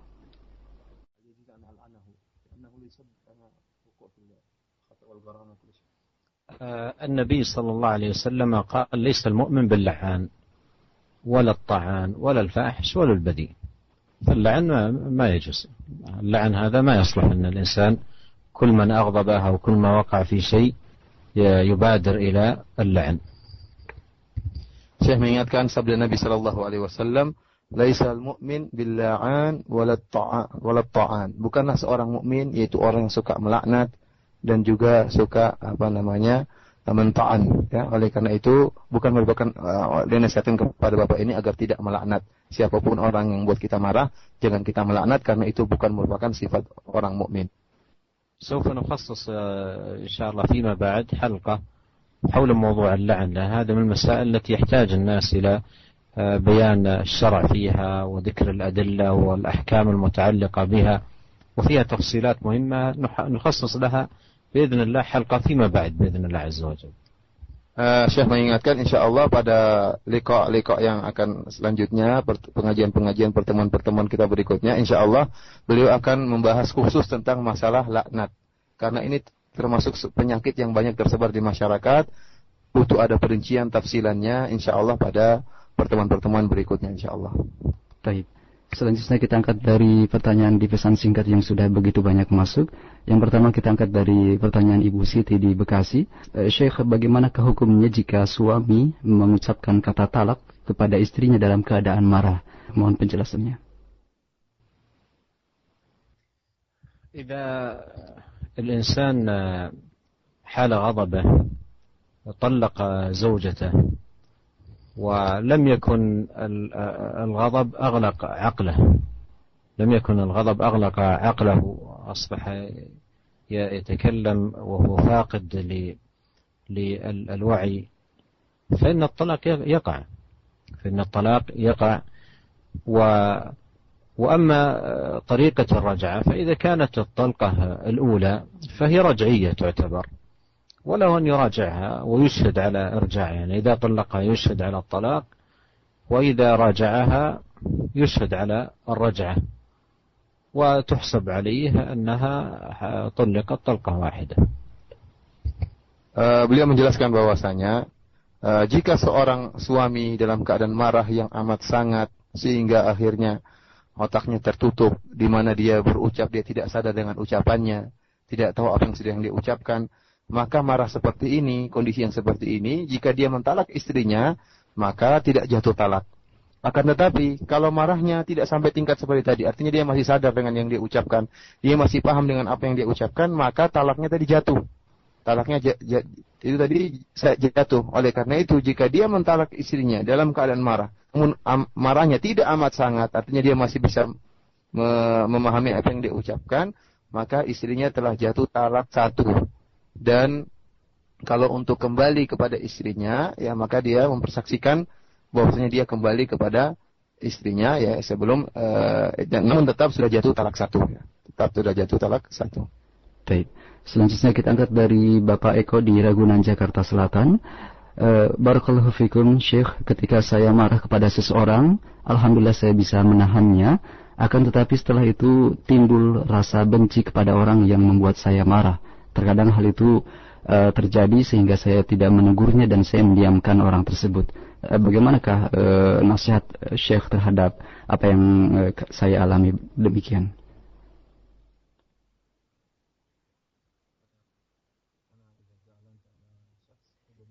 علاجه في الآية الكريمة، الله قال والكاظمين الغيظ والعافين عن الناس، فأنت تجمع بين الأمرين، كظم الغيظ هذا جيد، أيضا زد على ذلك العفو، وتذكر أنك أكرمك الله سبحانه وتعالى بأن كظمت الغيظ، فأيضا اجتهد في أن تفوز بالعفو عن الناس، فتفوز أيضا عند الله سبحانه وتعالى بثواب العافين عن الناس. Syekh mengingatkan, ya Bapak, ya, ingatlah firman Allah Subhanahu wa taala, wal kadhimina al-ghaidh wal 'afina 'anil nas, yaitu orang-orang yang menahan rasa marahnya, wal 'afina 'anil nas. Yang kedua juga jangan dilupakan, yaitu orang-orang yang memaafkan orang-orang yang bersalah sama dia.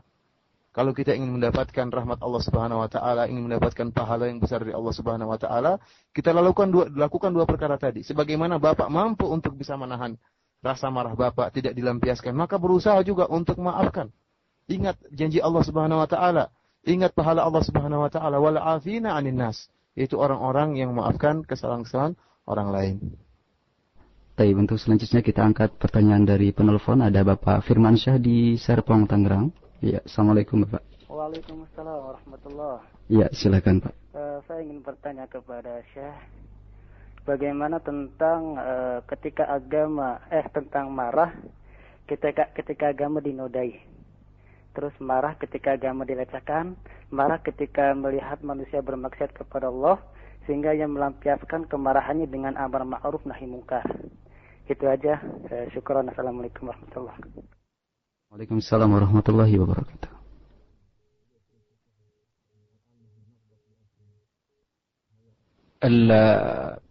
الأمر المعروف والنهي عن المنكر من الواجبات الدينية ومن الأمور التي شرعها الله سبحانه وتعالى لعباده. قد جاء في الحديث: من رأى منكم منكرا فليغيره بيده، فإن لم يستطع فبلسانه، فإن لم يستطع فبقلبه، وذلك أضعف الإيمان. لكن التغيير باليد هذا لمن له ولاية. أما الذي ليس له ولاية لا يغير بيده، لأن إذا غير بيده يحصل من الشر والفساد أكبر من المنكر الذي غيره بيده.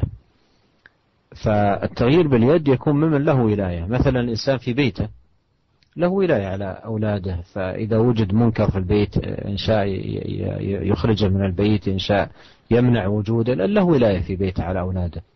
لكن إذا جاء إلى متجر من المتاجر وفيها منكر ليس له ولاية، فإذا غير بيده يحصل فساد، ربما تراق دماء، ربما يحصل أضرار فادحة. وكما قال أهل العلم: ليكن أمرك بالمعروف بالمعروف، وليكن نهيك عن المنكر غير منكر. فيكون الإنسان يجتهد نعم أن يغير المنكر، لكن لا يأتي بالمنكر. وهذه مراتب بينها النبي صلى الله عليه وسلم، فلا يقول أنا أريد إزالة المنكر لكن لا ينظر في العواقب ولا ينظر في ماذا فعل وماذا يترتب على فعله، فيدخل في متاهة أفكار فاسدة وانحرافات سيئة بعيدة عن هدي الإسلام، بحجة أنه يريد أن يأمر بالمعروف وينهى عن المنكر. وقد نشأت فرق منحرفة في هذا الباب تزعم أنها تقصد بأفعالها من يعني شدة ومن عنف ومن إلى آخره، كأنها تريد بذلك إزالة المنكر، فيترتب على ما يفعلونه من الأضرار أكبر من الشيء الذي أرادوا إصلاحه. Syekh menjelaskan bahwasanya amar ma'ruf nahi mungkar merupakan kewajiban yang harus dilaksanakan dalam agama Islam. Nabi sallallahu alaihi wasallam telah bersabda, "Man ra'a minkum munkaran falyughayyirhu biyadihi." Barang siapa di antara kalian melihat kemungkaran, maka hendaklah dia rubah dengan tangannya. Fa illam yastati' fa bilisanihi, jika dia tidak mampu maka dengan lisannya. Fa illam yastati' fa biqalbihi, jika dia tidak mampu maka dengan hatinya. Akan tetapi perlu diingatkan bahwasanya merubah kemungkaran dengan tangan, itu dengan tindakan langsung, ya, itu hanya berlaku bagi orang yang punya kekuasaan, yang punya wilayah. Ya.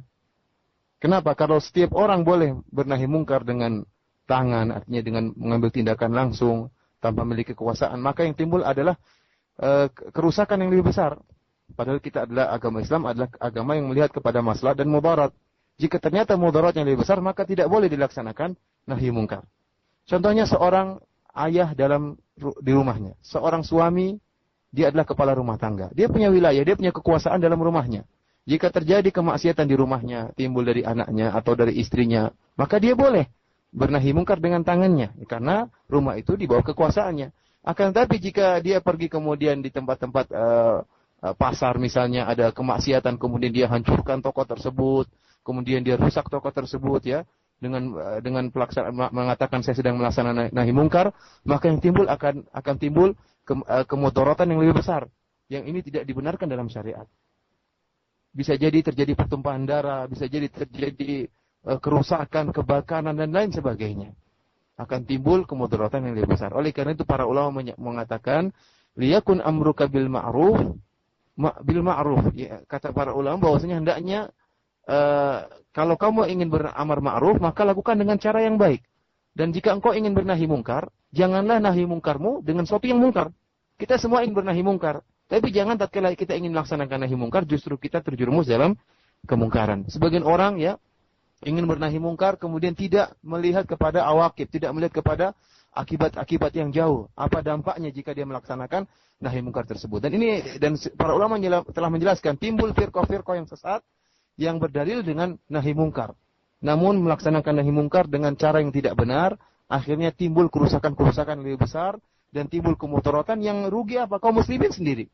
Yang kemudaratan tersebut akan kembali kepada kaum muslimin sendiri. Berbeda dengan jika seorang memiliki kemungkaran tersebut berada di atas kekuasaannya dan dia bisa rubah, maka tidak jadi masalah. Oleh karena itu nahi mungkar harus memandang maslahat dan harus memandang mudarat. Jika mudaratnya lebih besar, maka tidak disyariatkan, dan jika nekat dilaksanakan, maka itu bukan nahi mungkar, tapi itu adalah kemungkaran sendiri. Baik. Selanjutnya kami angkat pertanyaan dari Bapak Seno di Sunter, Jakarta Utara. Untuk berikutnya, Assalamualaikum Bapak. Waalaikumsalam Pak. Ya, silakan. Begini, saya punya ini ya. Waktu sholat keluar dari masalah Pak ya. Ini kadang kan sholat, karena saya kerjanya di rumah, itu kan kalau laki-laki kan wajibnya di masjid. Iya. Kadang saya tunda di rumah, gitu loh Pak, karena ada kan janji masa kerja jahit gitu loh Pak. Saya undur, gitu dan saya emang nggak bisa, kadang marah-marah, gitu loh. Bagaimana cara Pak? Iya. Pak, Assalamualaikum. Nah, waalaikumsalam warahmatullahi wabarakatuh. Bisa menyimak Ustaz? Tolong diulang pertanyaan. Nah, Bapak ini adalah penjahit Ustaz ya, dan beliau dalam hal ini sering mengakhirkan sholat berjamaah di masjid ya. Kemudian istri dari Bapak ini tadi memberikan nasihat dengan marah-marah begitu Ustaz. Mohon nasihat dari hal ini Ustaz.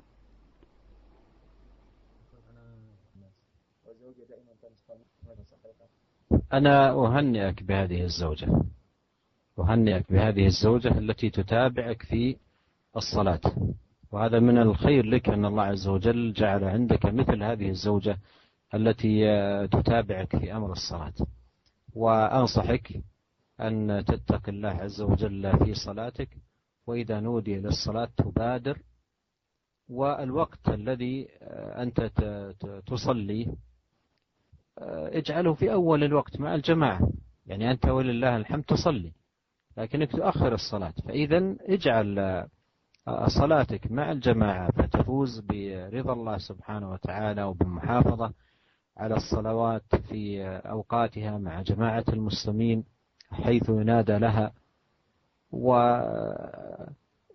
وتأخيرك هذا فيه مضرة ولا شك عليك، هذا فيه مضرة، فالواجب عليك أن تبادر إلى أداء الصلاة مع الجماعة، وإذا سمعت النداء تجيب.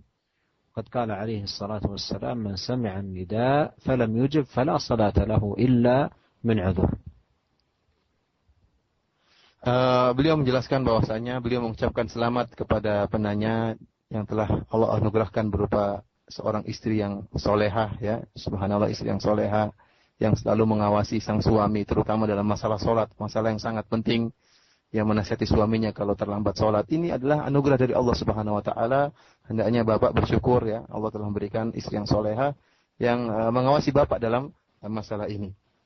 Kemudian Syekh mengingatkan bapak hendaknya jangan mengakhirkan sholat ya. Usahakan sholatnya, bapak alhamdulillah sholat, tapi jangan lupa hendaknya sholat berjamaah di awal waktu ya. Jangan sholat jamaah di akhir waktu ya, sholat sendirian enggak, tapi sholat berjamaah bersama dengan orang-orang kaum muslimin di masjid.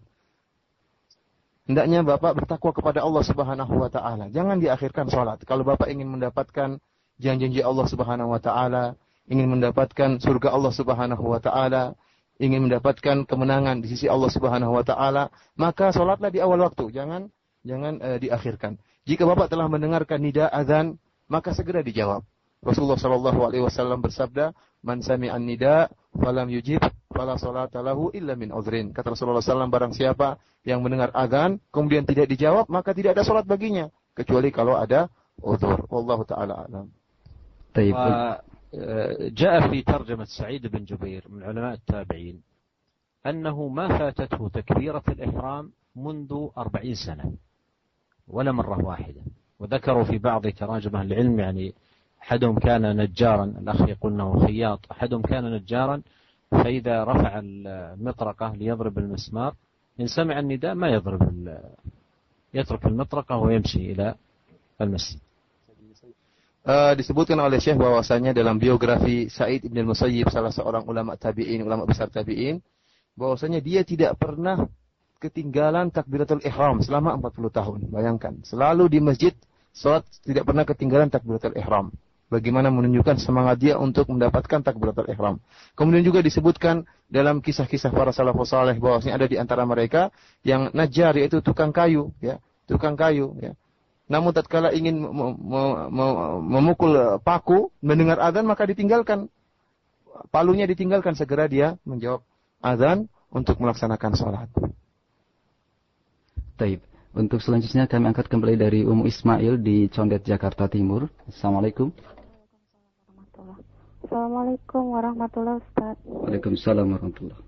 Sebelumnya Ana ucapkan terima kasih atas nasihatnya dan bagi semua pihak sehingga terselenggaranya acara ini.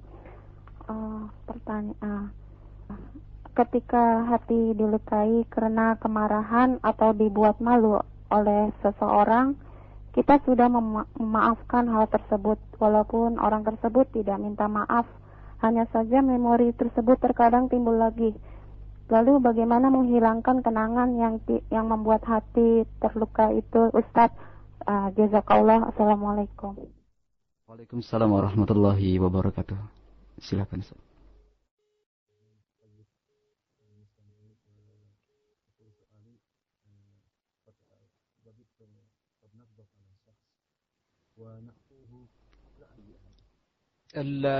الشيطان ينزغ، فعل الإنسان يعني قد تأتي هذه في نفسه وهو لا يريدها، لكن الشيطان يثيرها في نفسه. فعلى كل حال إذا وجدت هذه الأمور في نفسه التي نزغ الشيطان ومثل هذه الأمور، يتعوذ بالله من الشيطان الرجيم ولا يقول شيء غير جيد، مثل ما قال الله: قل لعبادي يقول التي أحسن إن الشيطان ينزغ بينهم. فهذه أشياء نعم قد تأتي في صدر الإنسان بدون أن يطلبها، فإذا وجدت يتعوذ بالله من الشيطان ولا يتكلم بأي كلام غير مناسب. Kata beliau bahwasanya syaitan itu sangat bersemangat untuk mengadu domba, ya, untuk membisikkan permusuhan di antara kaum muslimin. Dan namanya memori seperti itu akan timbul, dan ini kita tidak mau, tapi setan menimbulkan. Oleh karena itu, jika tatkala timbul memori yang buruk seperti ini, maka hendaknya kita segera berta'awudz, berlindung kepada Allah Subhanahu wa taala dari gangguan setan, karena itu semua dari setan. Kata Allah Subhanahu wa taala, "Wa kulli ibadi yaqulu billati hi ahsan." Kata Allah Subhanahu wa taala, katakanlah kepada hamba-hambaku agar mereka mengucapkan kalimat yang terbaik. Inna syaitana yanzagu bainahum. Sungguhnya setan itu mengadu domba di antara mereka. Ya. Setan ingin kita tadinya sudah maafkan saudara kita agar kita murka lagi sama dia, agar kita marah lagi sama dia. Jika timbul seperti itu, maka kita tidak mau, maka kita segera berlindung kepada Allah Subhanahu wa taala dan jangan mengucapkan kalimat yang buruk. Ucapkan kalimat yang baik sebagaimana perintah Allah tadi. Ingatlah bahwa setan ingin mengadu domba di antara kaum muslimin. Wallahu taala a'lam. Baik, masih dari penelpon ada Bapak Bahar di Tanjung Priok, Jakarta Utara. Iya, assalamualaikum. Waalaikumsalam warahmatullahi wabarakatuh. Silakan. Apa nih Syekh? Ana mau tanya nih. Ana punya sifat ini sering marah, baik itu sama anak-anak maupun sama orang lain. Itu bagaimana caranya mengatasi marah itu supaya anak juga untuk meringankan dosa gitu. Karena anak sering sedikit kadang-kadang suka pemarah gitu. Apa nanti akhir keterangannya? Assalamualaikum warahmatullahi wabarakatuh. Warahmatullahi wabarakatuh. Bisa menyimak Ustaz? أنت ولله الحمد تابعت معنا هذا البرنامج واستفدت من التوجيهات، فأنصحك أن تلتزم بالشيء الذي سمعته، وأذكرك مرة ثانية بالحديث الذي قال فيه عليه الصلاة والسلام: إنما العلم بالتعلم. أنت الآن تعلمت أشياء ربما جديدة عليك، ويقول إنما الحلم بالتحلم، فتحلم وتصبر وتحرى الخير وترفق بأولادك. وأذكرك أنك لو كنت أنت الولد وأنت الذي أخطأت ما تريد من والدك أن يعاملك بهذه القسوة بهذه الشدة، فأحب لأولادك ما تحب لنفسك. ثم ماذا ترجو عندما تعامل أولادك بالعنف أو بالشدة؟ وماذا ترجو؟ هل ترجو أن يصلحوا بذلك؟ هل ترجو أن يبروك بذلك؟ هذه أمور لا يعني مثل ما قال عليه الصلاة والسلام: ما دخل الرفق في شيء إلا زانه وما نزع من شيء إلا شانه. فأنصحك أن تتقي الله في أولادك وأن تكون رفيقا حتى ينشأوا على محبتك وعلى العطف عليك وعلى تذكر مواقفك الجميلة وتصرفاتك الجميلة، وأيضا ينشأ أولادك بالهدوء وبالأخلاق الفاضلة، لأن الابن ينشأ على ما يعوده عليه والده من الأخلاق والخصال. Kemudian Syekh mengatakan bahwasanya alhamdulillah Bapak telah mendengarkan pengajian kita hari ini dan Bapak mendapatkan faedah dari apa yang telah disampaikan. Kemudian beliau mengingatkan Bapak agar melaksanakan apa yang telah Bapak ilmui dari pengajian ini. Apa tadi yang telah dijelaskan oleh beliau tentang cara-cara menghilangkan rasa marah, maka hendaknya dilaksanakan dan benar-benar diiltizamkan, benar-benar dikerjakan terus-menerus. Kemudian Syekh mengingatkan bahwasanya tadi kita telah menyebutkan sebuah hadis kata Rasulullah SAW, innamal ilmu bita'allum wa innamal hilmu bitahallum. Sungguhnya ilmu itu diperoleh dengan menuntut ilmu, berusaha untuk ilmu baru Allah kasih ilmu. Wa innamal hilmu bitahallum wa innamas sabru bitasabbur. Barang siapa yang ingin sabar supaya tidak marah, maka dia harus berusaha. Harus berusaha. Kesabaran tidak datang dengan sendirinya, tapi dia berusaha untuk menjadi orang yang sabar, maka Allah akan menjadikan dia sebagai orang yang sabar. Kemudian beliau ingatkan, seandainya Bapak menjadi anak Bapak, apakah Bapak senang kalau Bapak dipukul? Seandainya Bapak menjadi seorang anak, apakah ada seorang anak yang senang dipukul oleh bapaknya? Tentunya tidak ada anak yang suka. Anak siapapun dia tidak akan senang dipukul oleh bapaknya. Kemudian apa yang Bapak harapkan dari sikap keras Bapak terhadap anak-anak Bapak? Bukankah Bapak ingin anak-anak Bapak menjadi anak-anak yang baik? Bukankah Bapak menginginkan anak-anak Bapak menjadi anak-anak yang birrul walidain, berbakti kepada kedua orang tuanya? Apakah dengan sikap keras tadi bisa mendidik anak-anak? Ataukah sikap keras tadi malah membuat mereka tidak melupakan kejelekan orang tuanya, malah membuat mereka menjadi durhaka kepada kedua orang tuanya? Maka renungkan ini. Kita marah tapi pikir apakah kita ingin mendidik atau ingin merusak anak kita? Kalau kita ingin mendidik anak kita, maka jangan kita berbuat yang tidak benar, yang tidak sesuai dengan syariat Islam. Kemudian ingatlah bahwasanya kita berharap agar anak kita itu tumbuh dengan tenang, dengan akhlak yang mulia. Dan ketahuilah bahwasanya anak-anak itu akhlaknya tidak jauh dari akhlak bapaknya. Ya, kalau bapaknya baik, anak-anaknya akan baik. Tapi kalau bapaknya akhlaknya buruk, anak-anaknya demikian juga. Karena dia mencontohi akhlak bapaknya. Masih ada waktu Ustaz untuk pertanyaan selanjutnya? Dua soal lagi ya. Baik. Kita angkat pertanyaan dari pesan singkat untuk berikut dari Saudara Agung di Keramat Jati, Jakarta Timur. Syekh, bagaimanakah cara merealisasikan jadikan sabar dan sholat sebagai penolongmu sehingga kami bisa mengamalkannya? Demikian.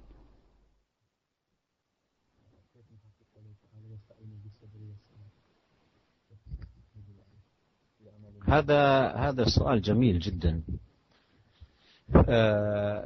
استعينوا بالصبر، أي جاهد نفسك على التحلي بالصبر وملاقاة الأمور به، بحيث يكون الصبر خلقا لك. فإذا أصبح الخلق قائما فيك ثابتا في نفسك، فإن هذا يعينك على تخطي الصعاب والأمور التي تواجهها. وكذلك الصلاة، لأن الصلاة تكسب القلب طمأنينة وتكسب النفس راحة وهدوء، وهي مفتاح للخير. فلهذا ينبغي على المسلم أن يعمل بهذا الذي أمر الله به. قال استعينوا بالصبر والصلاة.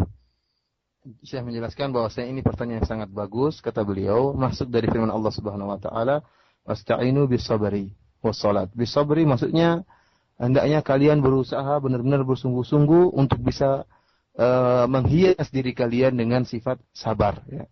Berusaha menjadi sabar itu berubah menjadi tabiat kita. Ya. Sebagian orang tabiatnya marah atau tabiatnya tidak sabaran, maka dia berusaha bersungguh-sungguh minta kepada Allah Subhanahu Wa Taala sehingga sabar tadi bisa menjadi tabiatnya. Ya.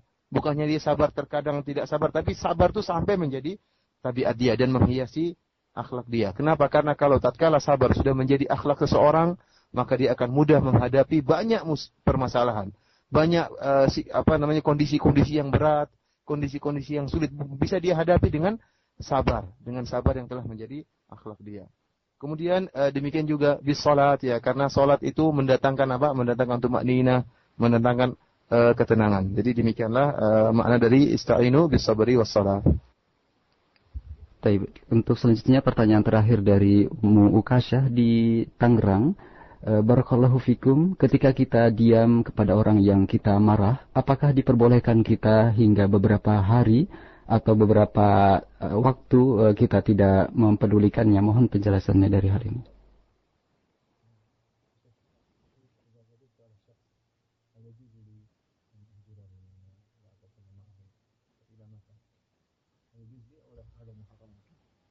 الهجر الذي يكون بسبب الخلاف في أمور دنيوية وعلى أموال وعلى شغلات من هذا القبيل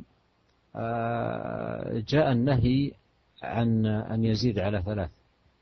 جاء النهي عن يزيد على 3، يعني النفس قد لا تحتمل فيريد أن يقاطع، فله في حدود 2-3 أيام بالكثير. أما أنه يقاطعه على أمر من أمور الدنيا الشهر والشهرين والسنة والسنتين وتنقطع الصلة وتقع العداوة بين الجيران أو بين الأقارب على توافه من أمور الدنيا، فهذا مما جاء في الإسلام النهي عنه. Syekh menjelaskan bahwasanya kalau kita marah kepada seorang karena perkara-perkara dunia, misalnya mungkin karena perdagangan atau masalah-masalah yang timbul perkara dunia, maka syariat menjelaskan boleh seorang menghajar, yaitu tidak berbicara dengan orang tersebut paling banter sebanyak 3 hari, tidak boleh lebih daripada itu. Jadi syariat juga memperhatikan kondisi manusia, karena sebagian orang atau sebagian kondisi membuat jiwa kita tidak bisa sabar. Tetap aja marah itu ada. Kita berusaha untuk menghilangkan marah, namun rasa marah tetap ada. Jika kondisinya demikian, maka boleh dibolehkan, syariat membolehkan kita untuk tidak berbicara dengan orang tersebut, tapi hanya sebatas 3 hari. Adapun kalau sampai berbulan-bulan, sampai bertahun-tahun, akhirnya terputus silaturahmi, kemudian pertengkaran, permusuhan dengan tetangga, dan lain sebagainya, maka ini tidak dibolehkan dalam syariat kita. Wallahu ta'ala bishawab. Pertanyaan dari Ummu Kasyah tadi menutup perjumpaan kita, dan mungkin satu penutup untuk Syekh. Tafadhal.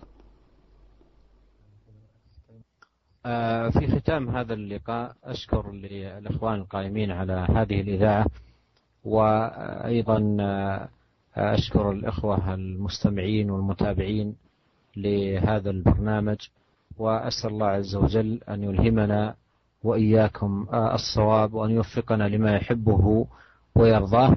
ولنا لقاء بكم غدا إن شاء الله حول موضوع الدعاء وذكر الآداب التي ينبغي أن يتحلى بها الداعي حتى يجاب دعاؤه ويتحقق رجاؤه ويفوز بالخير بإذن الله. وسأعرض لكم بإذن الله سبحانه وتعالى عرضا جميلا ومفيدا حول هذا الموضوع العظيم، انطلاقا من حديث من أحاديث رسول الله صلى الله عليه وسلم الواردة في شأن الدعاء وبيان مكانته العظيمة.